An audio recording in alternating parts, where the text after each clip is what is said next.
What's up, ladies and gentlemen? Welcome to The Good, The Bad and The Stupid. It's Friday the 4th of December. Have you got the Friday feeling? It's the first Friday out of lockdown. You should be excited. You should be going out. You should be ringing and booking the table because you can't get in a lot of places. But you need to book a table and you need to find somebody who isn't stuck up with their rules. So you've got to book... Some places you've got to book a meal and you're only allowed a certain number of pints with that meal. So either get pissed before you go or take a fucking bag full of drink in with you. And after your first pint, if they say you can only have 2 pints, after your first pint, you pull your cans out of your bag and you start topping up your pints and drinking that for a couple of hours until you have your second pint. And therefore, you've beat the system. You've beat that's a loophole, that is, that you can get around it. But and that is if you're savvy, and that is if you've got something about you that you actually want to go out and do something with your life. Apart from these people that are in the paper from my beloved Birmingham and other places as well. But the photograph is from Birmingham, and I'm very disappointed, Birmingham, in you, well, definitely in everybody in this fucking queue. And this wasn't the whole of Birmingham in this queue. This was just the idiots who decided to fucking queue up at Primark, outside Primark, for the only opportunity. I don't know if it's the last opportunity for it to be open. It opened for 24 hours, and because of I guess they're going to be shut over the next few weeks because of the tier 3 situation. But there's a queue and it's bigger than.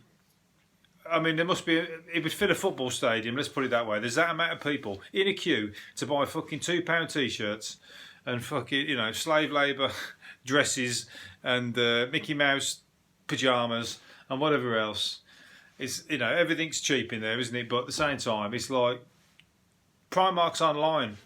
Everybody, people, would you really, in that amount of people, queue up at Primark to go in? You're not going to be able to get in the change rooms. You're probably going, yeah, but you can't try it on. I was going to say you can buy it all online. Primark are all online. You can buy everything fucking there, and you can send it back if it don't fit. And you're going, no, I want to queue up because I like to try it on and stuff. You ain't going to fucking try nothing on. There's about 1 million people all trying to get in the same shop. There's about 5 changing rooms. You ain't getting in the changing room. If you are getting in the changing room, you're not getting in there without a fucking fight. Anyway, you're going to have your wig ripped off. It's going to be worse than Black Friday. I'd hate to see what it was like in there. It must have been fucking horrible. And it must have been COVID central. I bet, and also, you ain't going to do Birmingham any favours because they're going into tier 3 and you're probably spreading it around the fucking shop to get some shit t-shirts and whatever else that you get in Primark. Anyway, you get my opinion on it. You wouldn't catch me in that queue. You wouldn't catch me in a queue to go into Primark or any clothes shop. If there's a queue, I'll just not go. I'll go tomorrow or go another day. I ain't that fussed. I'm not going to I certainly won't be standing there. Okay, here's another one. If I was at the front of the queue, fair enough. But if I'm at the back of the queue, why would you even think joining the back of that queue? Are you got that much fear of missing out that you would wait 3 or 4 hours from the back of the queue? Really? I tell you what, it'd have to be fucking something special for me to even consider it. Anyway, but it's snowing. Anyway, is this a good thing? Snowing? Everybody likes a bit of snow. You can't go out anyway. There's a picture of a van in a ditch, so he definitely don't like the snow. 7 inches, big freeze has begun, and a 7-inch dump before the weekend. So wherever you are, I don't know where that is. That everywhere? Definitely from the Midlands north, they've definitely got it. But it's not where I am at the moment. But I might be venturing into snowy territory tomorrow via the train. So I better take my earmuffs and my what's it called? My mittens and my earmuffs and all your stuff. I think I might have to see if I can get a bit of a nose warmer as well. Maybe balaclava or something. Well, you gotta have a mask. Has anybody thought of knitting warm masks now? We need them in the snow. That could be a new one, a new business idea for somebody. Warm masks. Or a tea cosy kind of thing, but you just got your eyes. Nobody's like a balaclava, but a tea cosy for your head. Or if you haven't got a balaclava because you don't want to queue up at fucking Primark where they're probably selling them, you go and get your tea cosy. Anybody remember tea cozies? Do anybody still use them? Not on modern kettles. Well, not on the kettle, do you? Use it on the teapot. But anybody using tea cozies? I tell you what, there will be some young people who are using them and they'll be snowflakes. I can't imagine it. It ain't cool to use a tea cosy. It'd have to be a trendy one. I'd have to have one with James Brown on it or something like that. Something pretty cool. Or Elvis. Elvis would do. Elvis, James Brown, or who else? Who else would I allow to be on my tea cosy? Bob Dylan. He could be on my tea cosy. A Bob Dylan tea cosy. Come on. There's another great idea. I'll tell you what. Next year, I'm going to be a millionaire. You know what? Because I'm going to be selling Rockstar tea cosies. If anybody beats me to it, good on them. I bet they would definitely have only heard it here. So I know that they're a listener of my podcast if they do. Anyway, Ikea customers were forced to listen to ABBA for hours on hold. These have got it down. Ikea forced listeners or customers, who phoned up to complain about their stuff that they bought, made them listen to ABBA for hours on order on the telephone while they're waiting. That's perfect. That's brilliant. That would get me off the phone in 5 minutes. I go, fuck it. I ain't bothered. I'll keep the stuff. I ain't listening to that for another second longer. It's a perfect. I'm not dissing ABBA, but I've heard ABBA that much in my life.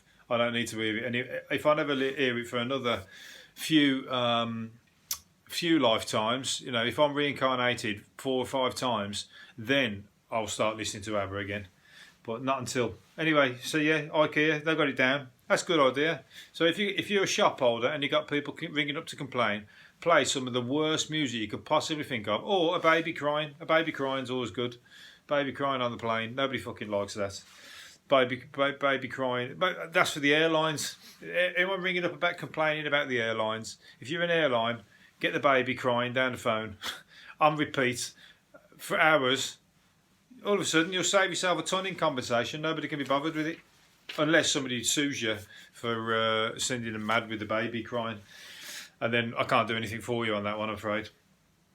Anyway, Adolf Hitler's back. Adolf Hitler is back in politics. I know this is the crazy story of the day. I should have started with this. This is the maddest thing I've heard all year. Honestly, it's probably one of the maddest things I've ever heard. And that is that Adolf Hitler is alive and well, and he's just won. He's just been voted. He's been elected, should I say, as a politician in Namibia. And his name is Adolf Hitler, and he was named after. Who do you think he was named after? That's right, he was named after Adolf Hitler. And it's funny that he hasn't even changed his name. He's black, obviously. He looks nothing like Adolf Hitler as well. He's not. I don't think he's wearing. Is he even wearing it? He can't possibly ever grow that moustache. That's it. That'll write him right off. But he's been voted in. People have voted, even though his name's Adolf Hitler. You'd think that would be like. Even though he could be the nicest guy possible, you'd think, why haven't you changed your name? Why haven't you changed your name? Why are you still holding on? That's all. But he's brazen, isn't he? That shows he's got balls, because he's obviously some kind of Donald Trump character. He's like, fuck it, it's my name, and I'm using it, and I'm going into politics. That's the worst. If my name was Adolf Hitler, the last thing I'd think of that I would ever get anywhere is politics, unless I change my name. But he's thought, fuck it. I'm fucking that far up my own arse. I know I can do it. So and he's done it. So I can applaud him for now, unless he starts going, down a slippery slope now that he's got into, he's been elected. I don't know why he's been elected. Is he? Oh, he's the ruler of the Swapo party. Swapo. That sounds a bit like Gestapo to me as well. That's a bit too close to Swapo. It's Namibia, obviously. It's not in Germany, but they used to be something to do with Germany. A German occupation of the country ended which was ended after the First World War. So, but his father named him after him. Obviously, after the Second World War, because fucking Hitler wasn't even around then. But yeah, anyway, there you go. Adolf Hitler. Check him out. He's on YouTube. And he's not on YouTube. He's bound to be all over the fucking internet at the moment. He's got to be trending. If he's not trending, I could go down to Lad Books right now and put money on and say, I bet you, I've not looked at the internet, that Adolf Hitler's trending, and he would be. Anyway, what else have I got? We're running out of time. I'm keeping it short. It's Friday. We all want to get home. We all want to start the weekend. So the last thing you want to do is listen to my whinging or moaning. Even though you're here to listen to me. So that's a contradiction of terms, isn't it? Someone's made a Scotch egg bigger than the size of 2 footballs. So everyone's arguing over whether a Scotch egg is a substantial meal. These guys made one that's twice the size of a football. Now, if anybody told you that that wasn't a substantial meal, I'm sorry, but I'd like to see you sit there and eat the whole fucking thing, and then, well, that's it. That's it. If you could eat the whole thing, that's it. You wouldn't be able to eat the whole thing because it's the size of 2 footballs. It's massive. That is more than a substantial meal. That's like a week's worth of food. So that's another way of getting around the loophole. Get a bag of crisps that's fucking bigger than, because a bag of crisps is definitely not classed as a substantial meal. But if it's the biggest one in the world, then I'm afraid that is going to fill up anybody. And you'll have to, politician who says that it isn't, would have to sit there and eat it and prove it. You'd have to eat a full meal after eating the bag of crisps. Right. I was going to say, I told you I love rags to riches stuff. I love it. And somebody's found a Harry Potter first edition book. 50p. If you got one of these, look at your Harry Potter books. If you got the first, which one was it? The first, the Philosopher's Stone. If you got a hardback book of the Harry Potter and the Philosopher's Stone, check it. Make sure it's not a first edition, because 50 grand. This was 50p they were going to sell it for at a car boot sale. £50,000 that's going to make them. And that is just absolutely brilliant. And they didn't even know. Somebody had to tell them. So imagine that, they let it go for 50p. Whoever bought it would have bought it, and he would have been knowing, because at the car boots, it's all antique dealers running around.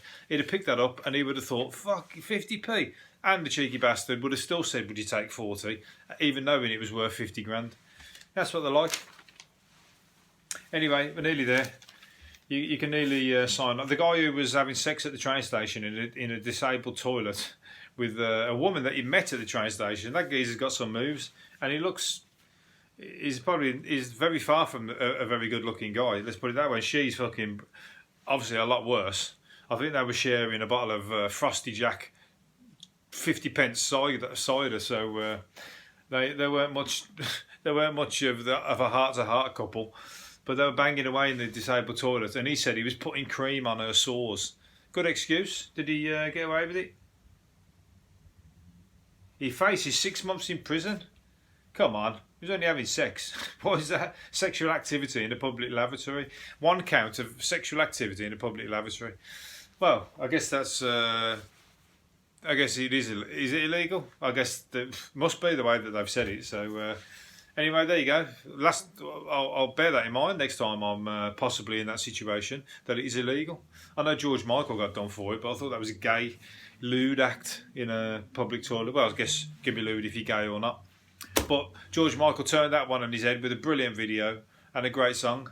So we got something out of that. Made a fortune out of that. So he got took to court, and it made him even more famous. That guy, even though it's a shame because he's dead and he's died too early, because he was a character for turning negativity right around and turn it into a fucking positive. That's an Alan Partridge phrase, that is. I've got 2 negatives, now all I need is a positive and a positive. Right, last one. Lotteries tonight. Oh, bollocks, I might have to put a ticket on. The lotteries tonight, 175 million. If you're lucky, you could be richer than Ozzy Osbourne, Adele and Ed Sheeran. So you get 175 million. And the only one I care about is being richer than the other 2. I don't want to be richer than Ozzy Osbourne. Ozzy Osbourne's a fellow Brummie, and I wouldn't want to undermine him in any way, shape or form. He's one of the godfathers of the Birmingham rock scene and the world scene. But Ed Sheeran and Adele, I'd quite happily rub their noses in it if I could be richer than those. So I'm going to stick a ticket on, and I'm going to be back here on Monday, and you're going to know, because I'm doing the podcast, that I didn't win. Because if I did win, I wouldn't be doing the podcast. I'd be in Mexico. I'd be off to Acapulco. Right, I'm leaving it. So hopefully you get out and have a good weekend, and I'll see you. I'll do another one on Monday. See ya. Bye.